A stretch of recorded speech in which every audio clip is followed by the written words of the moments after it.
Welcome back to the Football Terrace. It's the first deadline day of the summer transfer window. We're here. We're going to be live through that deadline day window to see if any big major updates arrive. Some big story to talk to you about as well. Rodrygo to Arsenal. Is it close as some suggest? Is it advancing? There's some contrary reports of that we are going to go through. We're looking at Gittens to Chelsea, that along with Mike Maignan is reported to be off as of now in this summer transfer window. We're touching on Gyokeres, we're touching on Mbeumo, and any other talking points you have. We're going to open up the lines later in the show for you all to come on and have your say. But please get the like buttons hit. Make sure you are subscribing to the Football Terrace as well. But this is your show. This is your chance to get involved as well. So listen, it's going to be an interesting next half an hour, really, to talk to you guys. I'm not too sure what's going to happen. It seems fairly quiet in the transfer market right now. There doesn't seem to be a great deal going on. That's why we've sourced some other stories, and I want to get your views and opinions on them. That is exactly what the Football Terrace was partly invented for. Us why we do our transfer shows. We report on what's being said, but we get your views, we get your opinions. Got a big update as well in relation to Arsenal's striker approach from the hand of Arsenal. A huge bit of context that this account is applied, and again, some Arsenal fans will take it seriously, some will say it's wrong. But we're here to get your views. We're here to get your opinions on this, people. Let me know where you're watching from as well around the world. Big up yourself. I know you're here. Thank you very much. Evening to you as well, Mustafa. I hope you're having a wonderful week. The Arsenal perspective here says, I think Chelsea will only go for Gittens again for the month if he doesn't make the World Cup squad for World Club Cup squad for Dortmund. Look, it's a real interesting one, and we will start with that news that has broke. We were live on Straight Facts a few hours ago, and the bid went in for 50 million euros, and that was instantly rejected. As things stand right now, Jamie Gittens to Chelsea before the World Club Cup has collapsed. Plattenberg has confirmed this. I think Fabrizio Romano has just in the last 10 minutes also said that Borussia Dortmund keep rejecting Chelsea's bids for Jamie Gittens, but negotiations will continue also beyond the World Club Cup. So it doesn't appear to be a deal that is dead and buried forever. It is simply off until after the World Club Cup. They will have those conversations beyond it. Now, what's really interesting, and you have to remember this, is that the transfer window shuts in 25 minutes' time, but then it reopens again on the 6th. So Monday coming, the transfer window opens again. The only element here, and it's really interesting because Chelsea fans seem to be in a really big contrast with one another when it comes to these deals. It's as simple and it's as straightforward as that.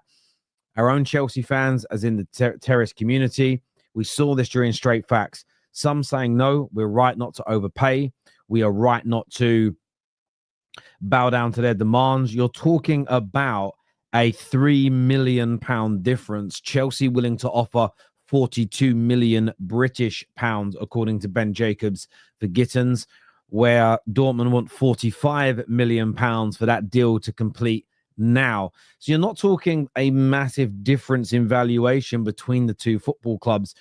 I'm seeing some Chelsea fans online very much have the approach and very much have the view of get it done, get it over the line. It's £3 million. You're paid an additional £1.5 million for every group game, for instance, that you win at the World Club Cup. And there are some Chelsea fans that think that he is worth it. There are others that are standing resolute with the sporting directors, standing resolute with Clearlake and co, and saying no, just like with Mike Maignan, we are right not to overpay. We are right not to bow down to their demands, and we can pick this transfer up later on in the summer window. And I just want to ascertain and understand where you, the viewers of the Football Terrace, our community, sits in relation to this conversation. Because, look, I feel that Gittens is a very talented player. I think he can grow to be a phenomenal signing for Chelsea. At 40 odd million pounds, is there better value in the market? Is there a player they can go for? For instance, Nico Williams is reportedly open to the idea of joining Chelsea. There's players at Brighton such as Mbeumo, who I think could have a bigger impact in the short term. Is he the right person to really move that needle and to push them closer to Liverpool, closer to Manchester City? Because we know City are going to look good next year. My view is really simple on this. Not by himself. I think you have to look at the overall package come the end of the window, along with the lap as well. But I am interested to know what they're going to... I mean, the only caveat to that is what are the other sorts of... Who are the other players they can bring in when you think that Quenda is going to be coming into the club next summer, as an example? If they do buy Jamie Gittens, is that their left-sided, right-footed attacker done until the summer, or will they be adding to add more experience to that as well? Only time will tell on that one. But look, very talented player. I'm not going to sit here and deny that he isn't. Just going with my initial gut feeling, I don't know if it's enough. Him and surely there has to be more than him and the lap this window. There may very well be. You may know more than I through the Chelsea reports you read. So please share those with us. Give us your views and opinions on them. Let's go to the live chat right now. Ian here says, could this be the new Chelsea board ownership wanting the old Roman narrative that Chelsea just pay to get deals done no matter what the price to change? There's no show they're not that club anymore. I mean, that could be part of their thinking, Ian, that they want to be seen in a different way, seen in a different light. They want to be respected and they don't want to overpay. And that's fair that they want to behave that way. It absolutely is. However, at the same time, the only way this goes wrong is if they lose out on these targets. That's just it. Is if they lose out on these targets to other teams, which will be looking at them. And I know that Mike Maignan and I know that Gittens have agreed to join Chelsea respectively, but that doesn't mean they can't miss out later on down the line. And I feel with Gittens, for the sake of £3 million, it doesn't feel too much money. But then maybe I'm wrong. Maybe Chelsea fans see it differently. I want to get your opinions. 40 million is a reasonable price. Any more, just walk away, is what Sir Enzo Fernandez says, which is fair. This window has added so much pressure on Blueco, been a disaster for them, as this is really pre-season. Start of the new season will be rough. I'm a really big fan of the Club World Cup. I'm really excited about it. I don't think they should have had it in America. I think they should have done it in Europe. I think there would have been far more people buying tickets. I think there would have been a bigger uptake in spectators.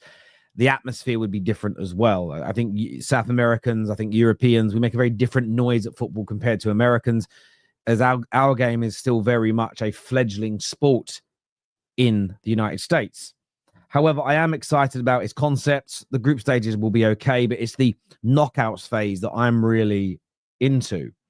However, the one issue I have with the Club World Cup, aside from the location, times, ticket sales, is what will this do to the seasons of Man City, the seasons of Chelsea, especially if they go deep into the competition. You're talking mid-July, when every other team is now back in pre-season training, having had 4 or 5 weeks off football. They will come back, and I believe, I want to make sure I get this correct. When does the 2025-26 Premier... No, I've clicked on tax year. Premier League season start. So it starts on the 16th of August. So it is a little bit later this year, which is a bonus. But they still only have a month from when the competition ends to when the Premier League first kicks off. So there is this view of how much rest are your star players going to get? How many weeks off is Cucurella, Palmer, Haaland, if we're looking at City as well? But how many weeks off are these players going to get? Are they actually going to get a solid rest like their competitors? If you look at Liverpool as an example, the likes of Mo Salah, the likes of Wirtz that are going to come in, these individuals are going to have 5, 6, 7 weeks off, a full pre-season, and be ready to go day one. City and Chelsea are going to go into the season without a pre-season campaign. So I am intrigued to see, and it's the only thing that will kill the Club World Cup becoming a massive tournament is if we see Chelsea and City struggle next year because of it. If we see the campaign gets to around February time and the squad just falls off with exhaustion, you will then see this sort of almost like this rejection, I think, especially from the English clubs with how competitive and how hard our league is from top to bottom from maybe participating in it. So like it's going to be a real interesting dynamic to see how that sort of plays out next year. There's no doubt about it at all. No excuses. I don't want to hear it. But it's not about an excuse. It's a real reason. It's a real reason when you've had, it's not even, it's like a World Cup. But the difference is with the World Cup, it impacts most of the top teams because most top teams have large percentages of their squad at a World Cup. So it evens you out. But when it's just two clubs and everybody else has been resting, it can be a problem. First proper rest for those not at the Club World Cup since 2001. And that's a massive point as well. That is from Mr. I can't pronounce that, Iglana. It's a very, very good point. Most big clubs have barely had a rest in the summer since 2001. Because remember, you had and even then, like in 2000, you had like the European tournament was played in the summer. 2001, there was nothing. But then since then, no, actually 2001, wasn't it the 2021? Wasn't 2021? In fact, no, it's the first rest since 2019 because 2020, we had the European tournaments in the summer. Then you had 2021, you had Euro 2020 in 2021. 2022, there was nothing in the summer, but then the World Cup came midway through the season. So it was a weird year. 2023, what happened 2023? I want to say something was going on, but I don't know. 2024 was the Euros. And now this, but there's barely been a rest. There has barely been that is what's true, is there has barely been a rest. That cannot be denied. That cannot be played down at all. So look, I do think it's something that could become an issue later on down the line. But as of right now, just to re-update everybody, in case there is a change of heart, Jamie Gittens to Chelsea at this stage of the summer is off. The same with Mike Maignan. Those deals will not happen for Chelsea before the Club World Cup. I want your views and I want your opinions on them below. Now, I want to move on to Arsenal because Igal brought this up earlier on today and I hadn't seen this link. So I went out and looked for it. I went out and started reading and everything else. And there is a story from an account, which again, this is what I love about In the Nose, and I enjoy it. For me personally, I enjoy it. Oh, did I know something? Did I not? His claim here is that Rodrygo will leave Real Madrid he says this season, but I think he means this summer. It says, according to his sources, Rodrygo will be an Arsenal player very soon. Now, my first gut reaction when I see this is surely not soon. The Club World Cup is about to kick off. There is no signs he's going to leave before it. So soon for me is an exaggeration.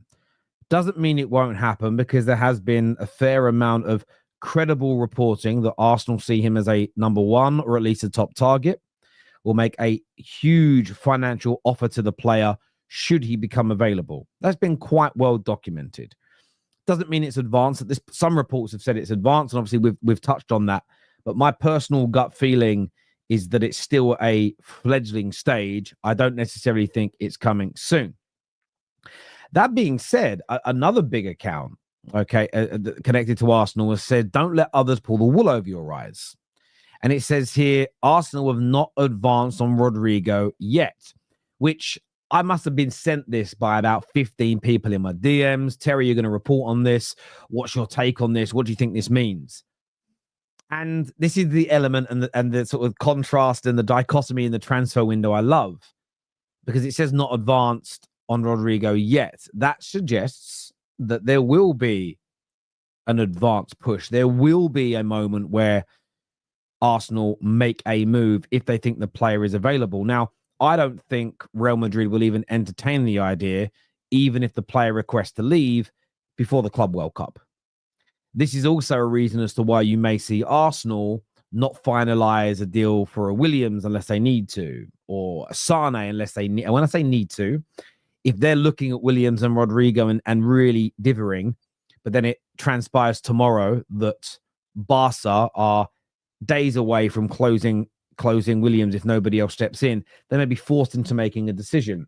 But until the Club World Cup is over, Arsenal may be willing to just tread some water and see where the land lies, especially if their preference is Rodrygo. The reason why, though, someone said, well, if their preference is Rodrygo, they'd let Williams go. Not necessarily, because they may go, right, let Williams go. We're not going to go in for him, even though a rival or another big club in Europe's buying him. We're going all in for Rodrygo. The problem is with that approach is if you miss out on Rodrygo, your second choice has gone as well.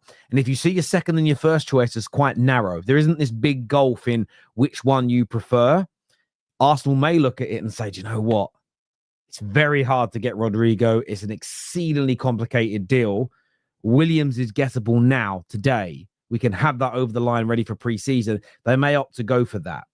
That also would explain, if these stories sort of hold elements of truth, why Arsenal haven't gone out and done the big one in this mini transfer window. They want to keep their powder a little bit dry because some of the deals they're working on are not ready at this point, because Madrid are not entertaining letting him go until after the Club World Cup because they haven't had a chance to find an adequate replacement. All of these things hold an element of truth, which is why I think Arsenal fans shouldn't be panicking and shouldn't be losing their minds. Now, personally, I don't think Rodrygo is going to join Arsenal. Just a gut feeling personally. It doesn't mean I'm right, because I'm just a fan that reads the news. I'm not in the know in any way. But I can understand, but I do understand why they may not have moved for a winger at this point, because there is an element of this deal that really could come to fruition. That all being said, by the way, Abdul, I'm going to come on to this about Šeško a little bit later. I've got an update on that's come from the hand of Arsenal that I wanted to talk to you all about, and I wanted to get all of your opinions on as well. Big up to yourself, Ian. I see you all. I can see you all here. We're going to open up the lines for you guys to call in a little bit later in the show as well. And we've got that link ready to go out. But by the way, get the like button here and get the like buttons up right now for us, please, people. So look, with the Rodrygo news, there are some sources saying that it's close, as per the question in our title today. For me, I don't personally believe it is as close as some journalists, some outlets, some in the knows are saying. But I do think it is a plausible, I do think it is an achievable deal for Arsenal. I'm just not sure if it will actually happen. So I'm not saying it's impossible. My gut feeling is it won't happen, but I understand why they're not making I wouldn't call it a knee-jerk reaction and let's just get a winger now. Let's get a winger now to appease the fans. I get why they're not doing that, because there's some really good options that might present themselves later on down the line in the window that stand Arsenal in better stead moving forward. So I think that patience is key. Now, when it comes to the striker options at Arsenal, a very interesting update from the hand of Arsenal. And what I find interesting about the hand of Arsenal is I've only just come across this account this summer because I'm not an Arsenal fan. Some gooners literally send it to me and say, Terry, this guy is the man. He knows his stuff. He's brilliant. Others really don't like him and think that he isn't accurate. But he said here about striker context. He goes on to say, firstly, it's important to address the union at Arsenal. I see many people trying to pit Mikel Arteta against Berta. Nothing could be further from the truth. I reported it was Arteta who held talks with Berta and advocated along with the board to recruit the Italian sniper. A righteous recruitment process was conducted. A rigorous recruitment process was attempted, etc., etc. He goes on to speak about the two main strikers that Arsenal are linked to. So first of all, he says about Gyokeres, he goes, I'll start by saying the country of Portugal suffers from pristine journalists. I don't know what he means by pristine, perfect journalists. Maybe he's being sarcastic, I don't know.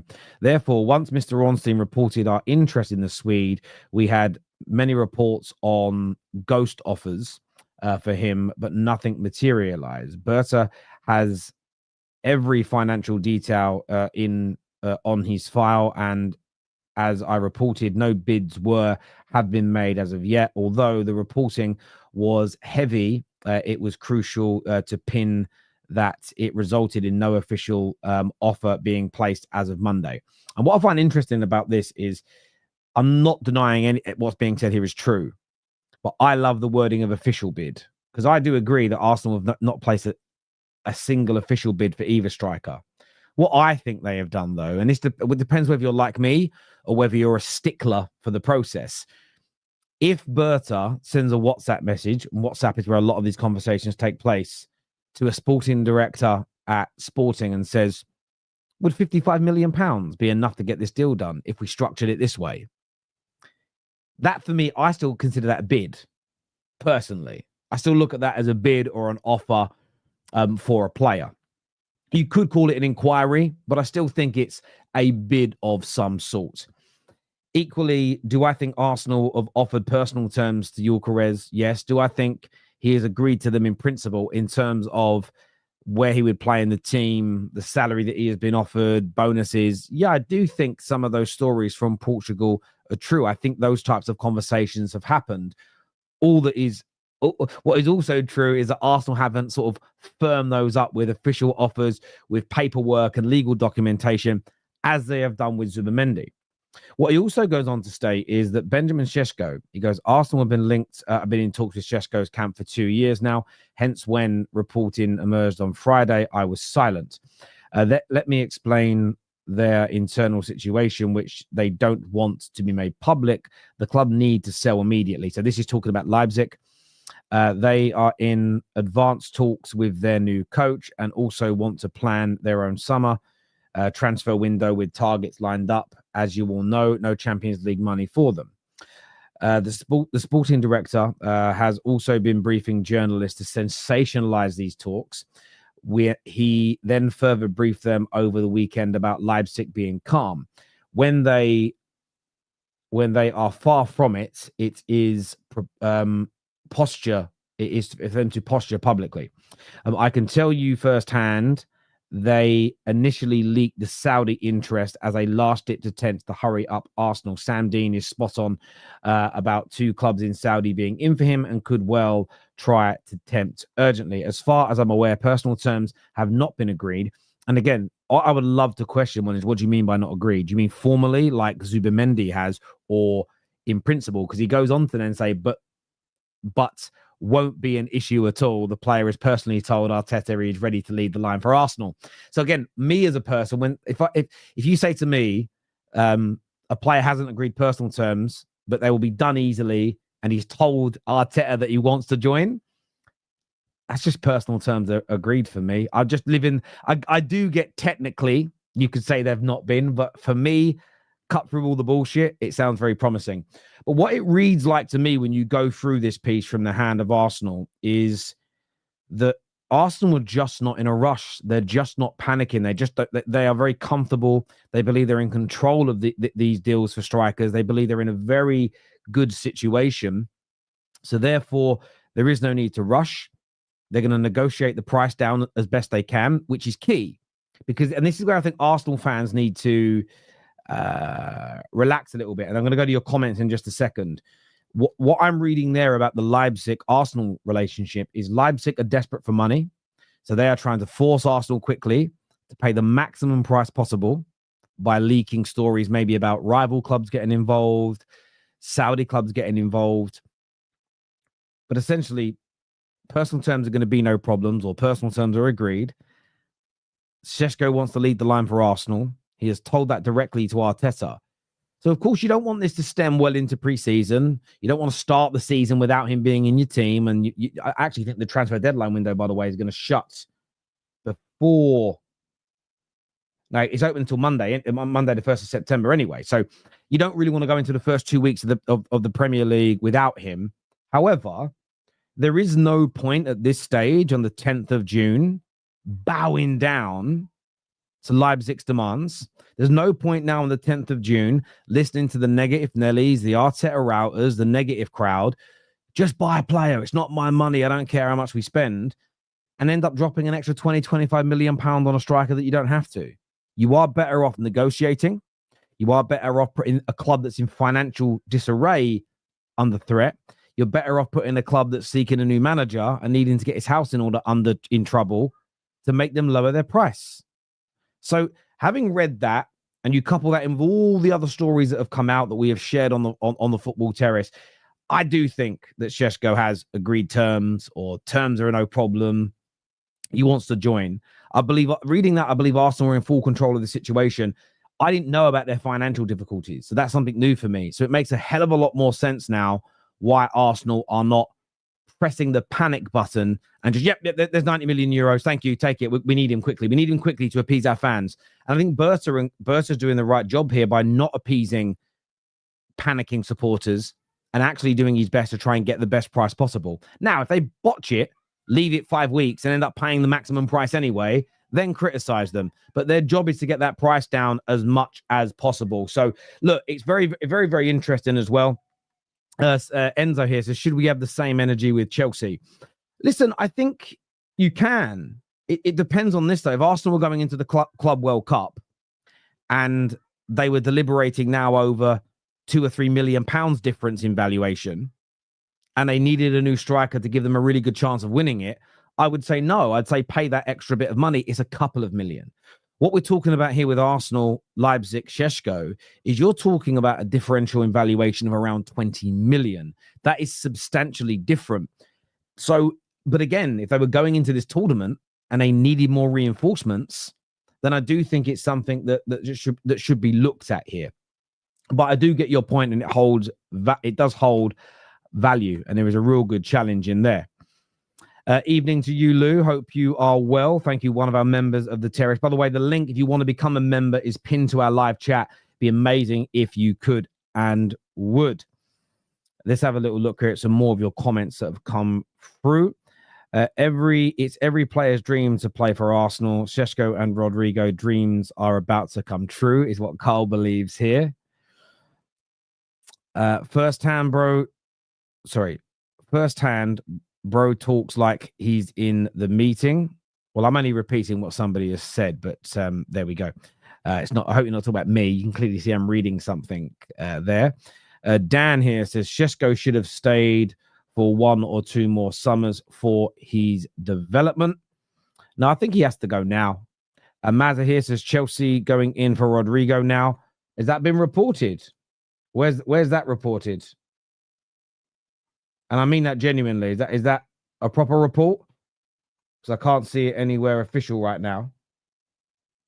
So let me know. I mean, that's also the thing. Like, I do genuinely mean this. If Chelsea, drop £40 million on Gittens now or after the World Club Cup, if they've got Quenda coming in next year, are they then going to go in for someone like a Rodrygo? I don't personally see it myself. Don't personally see it, but I could be wrong. I could be wrong. Let me know your thoughts. What is this here?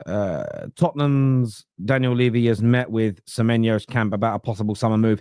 Semenyo would be a really good signing for Tottenham. I think it'd be a fantastic signing for them. They're not going to be getting Mbeumo.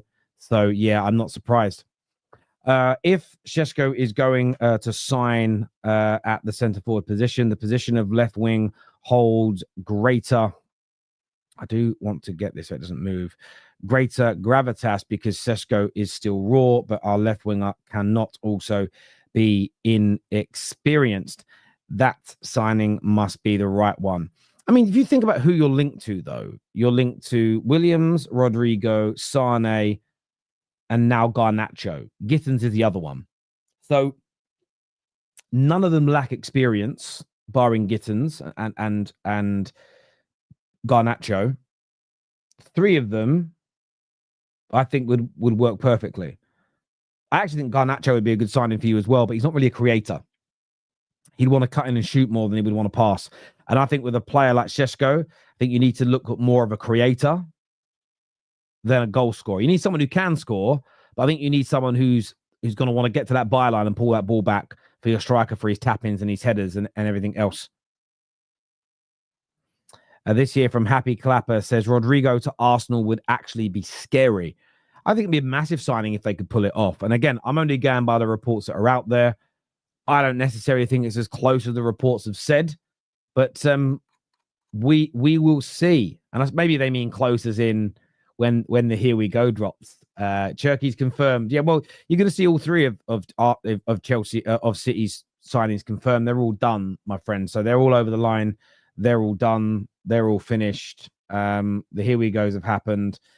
I'm sure you're going to get the picture of him signing his shirt very soon come out. If it hasn't come out already, that'll be happening. Abdul here says Gittens wouldn't shift the needle for Chelsea. I saw him versus Barca 3 times in the Champions League. Nico seems to be heading towards Bayern, according to Plattenberg.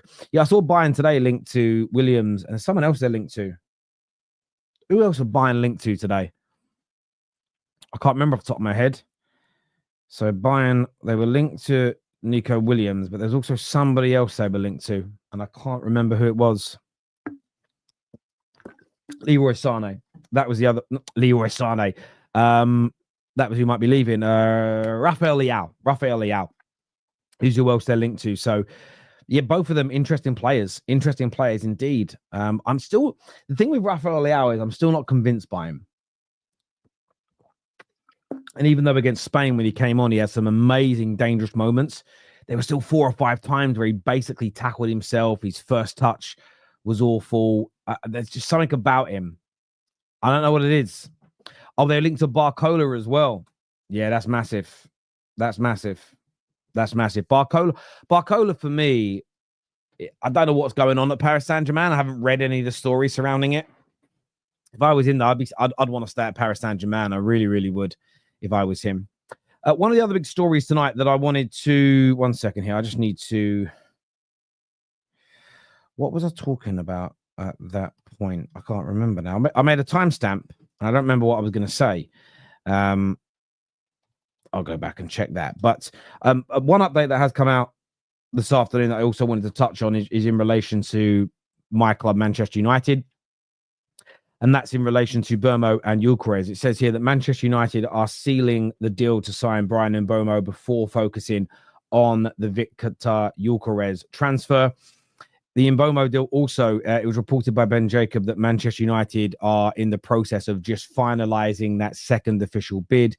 It is seen by some as going to be enough to get it over that line and to get it done and dusted. And that was always the plan for United, to have 2 players in early in this window. We've never been this active early in the transfer window since really 2008, if we're being absolutely honest. It's been a long time. United then are more likely then to go and focus on trying to get that number 9 striker in, and the goalkeeper appears to be the next 2 positions that the club will be focusing on. But the update on Mbeumo, I'm just going to get this up here. I did have it earlier and now it's gone. It says here that Mbeumo deal hasn't been delayed. It basically said this here: the Bryan Mbeumo deal hasn't been delayed. It's just in a state of conversations between the clubs before United make a new bid. They are confident will satisfy all parties. So again, this is where, again, I'm not disregarding what Ben's saying. I love Ben Jacobs. He's on the show tomorrow, midday on the terrace. But I often look at these situations and just go, they're obviously putting in, well, this work, well, that work. They're negotiating. And then when they know it's going to be accepted, they're going to put the bid in. I look at it like this. Remember when you were in the playground and you'd be like, Dave, yeah, can you go and ask Trudy's mate, Livia, if Trudy would say yes if I asked her out? Right? So then Dave walks over and he speaks to Trudy, or he speaks to Livia, whichever way around I said that. Do you reckon if Terry asked out Trudy, she'd say yes? I don't know. I'm going to go and ask her. She comes back and it was like, and then Dave comes back to me. What Livia said is that Trudy said that if you ask her out and you do it like face to face, then she might say yes. Oh, I don't want to might. Would she say yes? What I need to know here. And you sometimes talk via like intermediaries in the playground, and then eventually you go and do it, right? And that is how I view a lot of the transfer conversations. I think that, yes, there's no official second bid that's gone in, but lots of little offers and lots of little if buts and maybes have been done. So that deal looks like it's going to happen. It says here as well, Ben Jacob, that Spurs, like other clubs, know that Bryan Mbeumo's choice is to join Man United. Whilst you can never say never, it is not expected that the expected arrival of Thomas Frank will influence this. So very much been played down by Ben Jacobs today, or shut down by Ben Jacobs today, that it's very, very unlikely that anything will happen in that space. But we will be getting his words on the Football Terrace tomorrow, and we will be getting these updates as well. Livia route worked for me. Not kidding. In fact, Joe, I think I gave the word Livia. Livia was one of the name. Livia was the name of my first girlfriend at high school. I think she was my first. Yeah. Pick up Livia if you're watching. I doubt she is. I don't know why she'd be watching this, but that's why her name popped into my head. But yeah, but that's how it works for me. That's why I respect what the journalists in the know say, but sometimes I'm like, so how do you get Man United won't put a second bid in until they know the second bid will be accepted? Well, how do they know the second bid will be accepted? What, by all the unofficial bids they've put in that have been rejected? Yeah, okay, cool. So yeah, the second bid came off. But yeah, I'm just not someone that cares about the detail that much. But I just need to know what's going on in the process. But yeah, it's a real interesting one. Terry, excuse me for asking, but I'm really confused on the Gyokeres deal. What's the actual hype about in regards to the transfer? No moves have been made. Is it because of his openness to move? I don't think it's that at all. I think there's a combination of things personally. And obviously Gyokeres is what Man United are going to move on to and focus on next. I think when it comes to Gyokeres, there is this sort of, there's a lot of people, there are some people, and I think this is coming from a lot of people in the Arsenal camp. Actually, he might not be that good because nobody's really trying to sign him. But why are people not trying to sign him at this particular moment? One, you've got Sporting that are trying to create a bidding war. There's a very, very big story today that has come out of Portugal, which seemingly, if you're someone that thinks that it's quiet on the Gyokeres front is because he's not good, you're going to ignore this story. But the stories coming out of Portugal are that the player is furious because he has a gentleman's agreement to be able to leave for 55 million. But now it seems that Sporting are doing everything they can to create a bidding war, or they're asking for the buyout clause, which is in the high 80s. So let's just say there's an element of truth to that story, Abdul.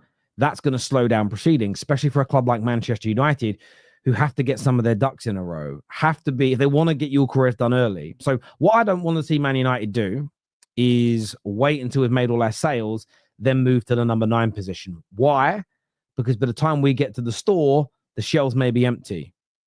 And we don't want that. And for every striker that we get a here we go for, you essentially and potentially push up the price of the remaining market, because the more finite a commodity becomes, the more valuable it is to a potential buyer.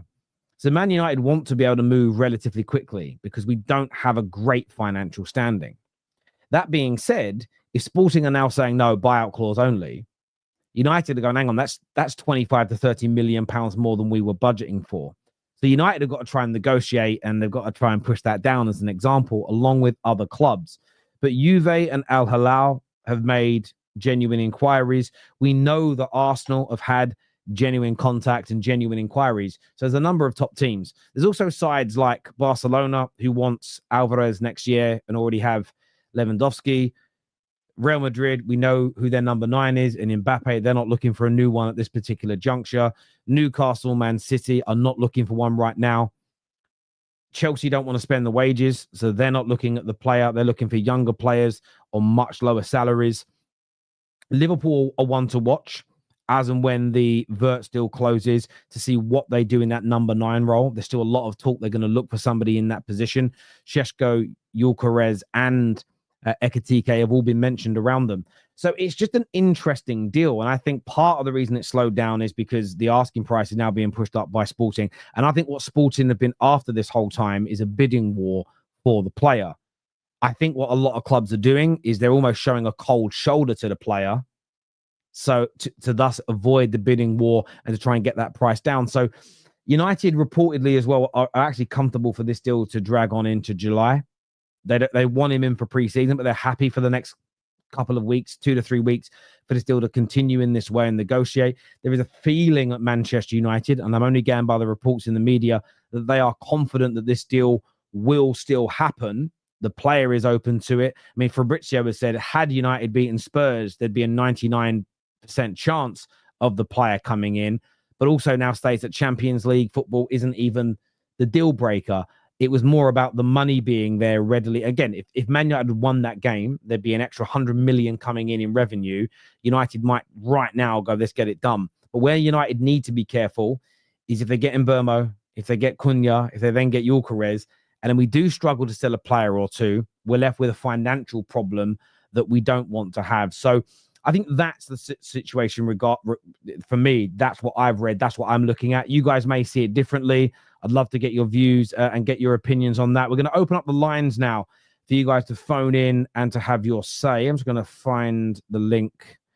Here it is. So if you want to give your opinion, if you want to call in, I would love to hear from you all. I'm going to share that link now in the live chat. I'm going to pin it to the live chat as well, so you guys can see it, so you can get involved. You can come on and have your say. We have a super chat here that says, evening, brother. Is it true Chelsea can register new players at the knockout stage of the Club World Cup when the second window opens? I don't know. I don't know. I'm going to say I don't know. I'm going to defer. I don't know the answer to that question. I would assume not,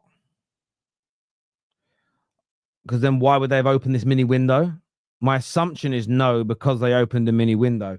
But that doesn't mean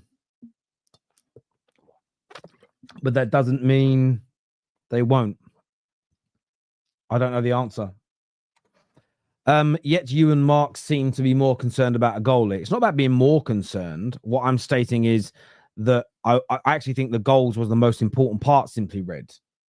But we need more than that. We need both areas to be addressed. There's no doubt about that whatsoever. So very, very important to address that. But I'm going to go to some of your calls. Bear with me a sec.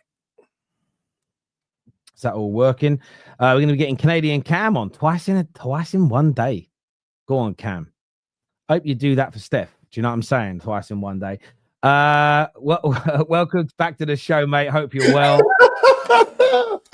Fucking hell. That's great. For people who don't know, that's my partner's name, and Terry knows her, so it's okay. Yeah, there we go. Yeah. What are you here to speak about, mate? United, because I didn't get a chance to talk about it earlier, but it's so predictable. The moment it became more realistic that he was coming to United was the moment we started to hear about all the reasons why he might not be very good. I know some people started throwing them out a little bit earlier, but it's truly, once it became like, oh shit, United might actually land this dude when they should have had absolutely no chance. That's the facts. Like, we should have been completely out of this. I truly thought we were out of it, and I've come around. With Gyokeres, I think we're going to do the right thing. It's like, we used to get pissed off when we'd hear things like waiting, to finish this deal to get to this deal. But anybody who's been paying attention to our situation, it's like, that makes perfect sense for us right now. And Mbeumo, we have to get over the line, because that's from the transfer money we had available. That's what we had. Without Champions League, we knew we had sort of limited funds, and we do have to make a bunch of sales for the other one. But I do think with what we're reading, and it seems to be true about with what Sporting's doing. So unlike the Shirky deal, where Lyon honored their deal and was like, this is what we're going to tell people, and this is what we're going to sell you for. Seems like they're going back on it, and they're doing the thing that's driving me. Every team is doing this with Saudi right now, and it's kind of gross behavior, where they have a player they want to sell, and the first thing they're doing is going, oh, Saudi, are you interested? So we can get a shit ton of money. But the players clearly have not indicated at all that they want to go, or that they care about money, or anything like that. And that can be said for basically every player that's been linked with them so far. We're talking Osimhen, we're talking Diaz, we're talking Bruno Fernandes. All of these players never indicated that they would be interested in that move. It's the team seeing dollar signs and pushing in that direction. Yeah. And this is exactly, I think, what's happening with Gyokeres as well. What they're seeing is the team that he was supposed to go to pulled out, basically, like Arsenal, in my opinion. Like, I won't be up here saying Arsenal got rejected, because I'm not stupid. I think that was his first choice, and he really wanted to go there. And I think Arsenal went to Sesko. Now he's left being like, well, my second choice was probably us, but they're not in Champions League. There's a few other things. So he's probably like, yeah, okay, cool. I'll be happy to go there. But there was issues, right? So I think it's funny, two things, that people are now discrediting how good he could potentially be. They're finding all the issues. They're like, ooh, not ready for the Prem and all that. But no one's talking about the fact that he's scored an insane amount of goals and just how bad our attack is. And that, sorry, if anybody, like when people talk about systems and working in the league, if anybody could figure it out, it's the man who made him. Like, let's keep it a buck. Like, up until 8 months ago, his manager was Amarim. The new manager didn't come in and make Gyokeres who he is. Like, that's not the case. And he also has plenty of championship experience, which we've talked about before, holds weight in the Prem, like when it comes to strikers. So I don't think he's going to walk into the Prem and be this flop of a signing. I think that's absolutely insane. And I'm excited about it because I think we're doing the right thing, and we're taking our time with this deal because there's really no jeopardy. You know what I mean? Like, we didn't come into this window thinking we could get him. This is an opportunity buy for us now at this stage, which is interesting to say. A player as good as he is, this is an opportunity buy. But I will think we have egg on our face if we don't in July move quicker when it becomes very apparent. That's the only time. And like when we go further into the window, right now I'm not stressed. But if we get too far into the window, and then Juventus, for instance, who clearly need a striker right now, are out there, they decide, you know what, fuck it, we're going to pay way more money just to get this guy in because he wants to go to United. That's when I'd get a little bit worried. But as of right now, I'm calm and I'm excited about it. And the Mbeumo stuff, or Mbeumo, that's how he says it. I looked up how he says it, where everyone's saying it wrong, but it's kind of like Bruno Fernandes' name. Mbeumo. Mbeumo or yeah, Mbeumo. Mbeumo. That's what I was saying originally. Originally, I was saying Mbeumo. Wasn't it Mbeumo? And then people would tell me, no, it's Mbeumo. And then I got Mbeumo. Yeah. I think yeah. It's one of those names that he probably doesn't care. He's probably like, man, my name's hard to say. So when you think of that deal, and I love seeing, I said in the comments, I'm like, it's good, it's cute to see, Will, you're new here, and guys like that saying, I think Frank could come in and convince him, and saying, oh, United and Tottenham are on the same level now. Shut the fuck up. No, we're not. Like, just to keep it a buck. Like, listen, we are in the dumps. I get it. We fully are. But if you actually deep it compared to Tottenham, like the last 5 years, we've been in how many finals? Like, we've won multiple trophies. Like, we're still, as bad as we are, we're still compete. Yeah, I felt no worry, not just because it's Tottenham, but it was the fact that everyone was suddenly pretending like Spurs and Frank only started talking last week. Those conversations have been happening for ages. Yeah, the player would have already been made aware, and he picked us already. But I think on the Gyokeres deal, the story today from Portugal about Sporting trying to drive the price up, that's conveniently being ignored, and I think that convenient ignoring of that situation, I think, is highly significant. So yeah, look, I'm relaxed about it, and very much like the Arsenal Šeško thing, when you actually read what the hand of Arsenal had written, it's more about, well, actually, we don't think we should pay the price you're demanding. You've got mad financial difficulties and need to sell. So why would Arsenal and why would Man United in this circumstance, we've got financial difficulties, why bow down straight away now, instantly? If, for instance, though, look, it turns out, listen, United, there's going to be 3 teams putting bids in of £70 million in the next 2 days. You better bid quickly. Then fair enough, you've got to act. You've got to move. But there's no point going too early, paying this ridiculous price that Sporting are now trying to force, when you might be able to wait 3 weeks and get the player at the 55 million. That then might leave an extra 25 million pounds to invest elsewhere. And I've said it for years, and I'll say it again. I know what I said earlier. Some will say I'm being contradictory, because I said I think City, Chelsea. I look at Chelsea and go, it's 3 million. Should you pay it? But they're about to go into a tournament that, yes, it hasn't got the hype yet of the Champions League, but who knows how big it will become. If someone was saying, Terry, you can get Gyokeres for 60 million, but your club's only willing to pay 57, but we're about to go into this tournament, then I'd be happy for the extra £3 million for a tournament that could earn me £100 million in prize money, right? So then I would be happy. But not sort of tens, the Maignan thing I get. But yeah, when you're getting towards 20 odd million pounds, you've got to be careful when they're trying to stripe you up for that 110%. And here's the thing. I'm also like, I'm ready for this, and I won't care at all. I'm ready for us to pay more than other teams were willing to pay for Gyokeres. And we paid his exorbitant salary. I'm so ready for all that, by the way. And people saying that's the only reason you got him. And not any of these people who say this stuff, they don't ever go and actually look at the other teams like salaries and wages and whatnot. Like a Marmouche is on 300K, I think I looked at the other day. It's like there's like this is what it costs when you go to a top 6 side and you're a really good player. The whole point, the reason you want to go there, like people seem to forget, these players aren't just all like, ooh, legacy inherited. Like they know who has money. That's why they want to go to these clubs. They want to get paid. So if we are still in a position where we can pay Gyokeres more than a Juventus, because that is going to be the case, pay it. Like if it's going to turn us into the team, I'm not saying do what we've done in the past where we've got mercenaries and people who have clearly don't want to come to us. Like it's not like Gyokeres never indicated he wasn't interested. He was always interested. It was just Arsenal was a better option. And as a United fan, I agree. It was. That option's gone. So his second choice is here. I also wanted to say one thing about the Rodrygo thing in Arsenal, because I think Arsenal fans need to chill on it and be calm, or any team that's in for him. It's like, you're going to be very upset. Like if you're a Chelsea fan and you get Gittens and Rodrygo comes out and says, I'm 100% leaving Real Madrid. If he says that and you've removed yourself from the race because you rushed to get anybody else. So like Arsenal are talking about, oh, he was in the race for Mbeumo, or he's in for Sane, or any of these other players. If you fuck up and he's sitting there and somebody else gets him, the pain, whichever team that is going to feel is going to be deep, because I don't think this is one of those players where I will not take the piss out of anybody if they paid 80 million pounds and then pay him 400, 500K a week. Because at the end of the day, that is the going price of somebody who's won the Champions League, who's won La Liga, who is a Brazilian lock internationally. Like you just pay that person and you say, forget all my rules, forget my wage structures. I need to show that I'm going to win. So I think with Arsenal fans, like just chill, man. Like if you really think you got a shot at him, your team doesn't need a ton of other moves. Like that's what you do. That's the move you make. If you're Chelsea, that's the move you make. Don't do all these other buys, because then you sit there with players you can't offload, or players that just aren't good enough to get you over the line. And I'm keeping that energy with Gyokeres.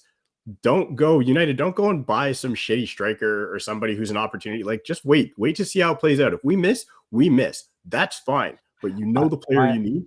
I agree. I totally agree. And I think that's why maybe it's not been until today, when I've listened to some other opinions, I've narrowed down my views for Arsenal fans. An example, panicking at this point. It's, again, you might be really happy if you went and got Leroy Sané today. But if you miss then that opportunity at Rodrygo later on down the line, you might kick yourself. And you just, sometimes I wouldn't say twist all summer, but sometimes you've got to twist before you stick. Sometimes you're in a position where you might have a little gamble, and it is a little gamble because you might end up with neither, and it's there. But I do think they should leave it until let's see what happens after the Club World Cup. I know that's a month away, but let's see how things look. Maybe he's not playing as much. Maybe he's not maybe you're 3 games into the Club World Cup and he's being played out right, and you can tell he ain't happy, and he says to his agent, you know what? I don't care what Alonso says. I want to leave, and it opens up. But if you've already got him signed, as you say, they've gone and dropped 40 odd million pounds on Gittens, they might then go, shit, we could have picked him up, Chelsea. I think you're right on that 100%, mate. Cam, listen, brother, always a pleasure to talk to you, my friend, and we'll chat again soon. Cheers, homie. Cheers, mate. Thank you. Next up, Lou is joining us. Hello, Lou. Hello. It's nice to see you. Well, it's nice for you to see me for a change. I'm normally just typing. Absolutely. How are you? I am good. I actually heard the other day, you said your son lives in Newry. So he's just down the road from me. I'm in Dundalk. So he's practically my neighbour. I love Dundalk. That's where my wedding reception was, in Dundalk. And I used to spend a lot of time in Carlingford. Oh, lovely. Yeah, no, very, very well. Yeah, so there you go. It's a small world. Very small world. What are you here to say this evening? Well, I'm a United fan, if you haven't gathered from all of my very strongly worded opinions. And I suppose it's the man of the hour really is Gyokeres. I know, like, obviously, Cunha's practically old news. He hasn't held up the jersey or anything yet, but he's basically old news because we've moved on. And I was saying Mbeumo, but I don't know anymore. I was told it's Mbeumo. So that's where I am at the minute. I'm hoping the club releases one of those little videos, they did last year where all of the players said their own name. Yes. That's what I'm waiting for, because then we'll all know. But between now and then, he's Mbeumo. he's pretty much over the line as well. You know, it'd be a bit of a catastrophe if we don't get that one finished. So really what we're looking at is the next, which at the minute seems to be Gyokeres. Well, there's a large proportion of us hoping that it's Gyokeres anyway. But really, I think what it comes down to is, are we waiting for him to decide between us and Arsenal? Or is he waiting for us to get the money to be able to pay? Do you know, it's who's waiting? Yeah. What do you think? What's your personal opinion? At the minute, I think it's probably a bit of both. At first, I thought he was waiting for us because there was so many other clubs. And I see this thing of like, nobody's in from, there's loads of people in for him. So to me, okay, there was loads of people asking about him, and then those people just stopped asking. Is that because they're being told, no, he's only interested in United? Same as Cunha. You're not going to go for somebody who's not interested in your club. So if you approach the players' representatives say he's only interested in United, you're not going to waste your time. You're going to stop inquiring. So I'm leaning towards he's waiting for us, because then it makes sense why other clubs were interested and now suddenly seemingly aren't. I don't think you lose interest in a striker that's that good. So for me, the scenario fits. We're waiting for the new financial year, which is kind of what Ben Jacobs has sort of been saying. We want to put it into July. He's turning away other suitors in the meantime. And Sporting are sort of hoping that we will give them a wee bit of boost of money because they've waited around an extra few weeks. So it might be that it works for everybody. But at the minute, I'm maybe rose-tinted glasses hoping that he's waiting for us. I hope so. I hope he is. I think there is a bit of a combination. I think there's a few things going on at the same time. He's maybe waiting for some other clubs to see what happens. I don't think he's necessarily made his mind up 100%. But I think where it suits us, you're right, is that Sporting are trying to drive the price up. So the longer the player takes, the more time it gives us to negotiate with Sporting to get the price down. So I don't think it's the end of the world. If he was saying today, though, Gyokeres, look, sign me now, or I might go elsewhere in a few weeks, we could be forced into paying that higher fee. So I totally agree. It holds a lot of water. Lou, absolute pleasure. I want to say thank you for being a member. Thank you for all your contributions on the terrace. I appreciate it. And we'll talk again soon. See you later. Take care. See you later. Thank you. Elijah is with us now. What are you saying, bro? Yo, Terry, how are you? I'm very good, my friend. Obviously, I know you're here to talk Chelsea. Talk to me, brother. Yeah, honestly, Terry, as soon as I saw the news from Fabrizio Romano saying that the Mike Maignan deal is off, I was so angry. I'm so fuming because he's one of the best goalkeepers ever there is. He may not be elite, but he's a better goalkeeper. Like when it comes to his saves, when it comes to corners, when it comes to saves from inside the box, he can do it. And I watched his performance against Germany, and he was the man of the match. Because if it weren't for Mike Maignan, France would have never won this game against Germany, let alone keep a clean sheet. So AC Milan asked us to pay £25 million, and we couldn't agree to that. All we did is say, we're going to pay you 8 million.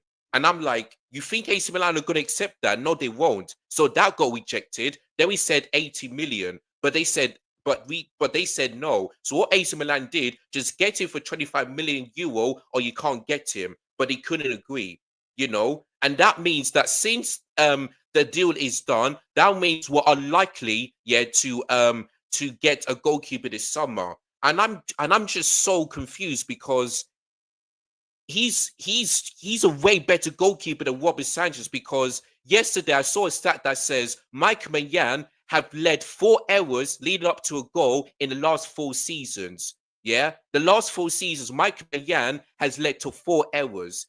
Robert Sanchez, made 5 errors leading up to a goal this season. 5, which is more than Mike Maignan. So I just don't get it. Like, I know that that Chelsea we don't pay his wages, but for me, I want to get him because we're in the Club World Cup. I want my club to win. I really do. I don't think we're going to win it, but I want my club to do well, because they said if you go far in this competition, you'll earn lots and lots of money. If you win it, you'll get £100 million, which is a bargain, if you know what I mean. So I just don't get it. Look at Man City. They started in 3 players before the Club World Cup, especially the likes of Ryan Shersky. Man City are serious. They want to win this competition. What are we doing? Only sign Liam Delap, which is a good player, but for me, it's not enough. And also, the left winger position, like Gittens, I think is a tighter player, but I'm glad we didn't spend like £55 million because because if that happens, I'll be asking myself, you decide to pay £55 million for Gittens, but you don't spend like £20 million for Mike Maignan. It makes no sense to me. It makes no sense. So listen, I don't know what we're going to do, but listen, Nico Williams is available, even Rafael Leao. They are better than Gittens, in my opinion, because I watched Leao for Portugal and Nico Williams for Spain, and they look really good. They were really good. I don't know if Gittens is going to be good enough to lead us to the next level, if you know what I mean. So it's just so frustrating. I totally understand your frustration. What I would say about Mike Maignan, it doesn't mean you can't come back for him later in the window. So it's still a deal that can happen later in the window, ahead of the start of the Premier League season. With Gittens, I like him. My question is, and I'm going to be asking Ben Jacobs this tomorrow, if he comes in, what else are the plans? Are they looking at another winger? Are they then looking at another striker after that? Because I think if your only improvements to your attack this summer is Delap and Gittens, the chances of you closing the window and mounting a serious title challenge, I think, diminish. Doesn't mean they won't improve over the next few years and then get you there. But I think a lot of Chelsea fans, especially that watch our shows, including yourself, were hoping for Gyokeres and Osimhen's and Williams's this summer to help push you towards those that title race. So, listen, I hear your frustrations, mate. I really, really do. Listen, Elijah, always a pleasure, mate, to sit here and speak to you. And I'm sure we'll chat again soon, my bro. Yeah. Thank you very much indeed. Look, I want to thank every single person who has tuned into the show today. There's a super chat here that says, what do you think will happen to Timo Haaland? I think, man, I know he's saying that he wants to stay, but I think he'll go. I think he'll go this summer if United can find a player, someone to come in and take him out. Listen, I did think it would be an uneventful passing of the deadline, and it has been because nothing has taken place. No new deals got done as far as I can see. So, yeah, there we go. Listen, every single person who has tuned in, I want to say a big thank you to you. Please hit the like button before you go. We're back tomorrow with Ben Jacobs at midday UK time. So the video's already up. So go bookmark it. Go like it now. Go get ready for tomorrow morning. Oh, tomorrow afternoon, that will be when we go live. But until then, people, take care. Goodbye. God bless. And I'll see you all again soon. Peace.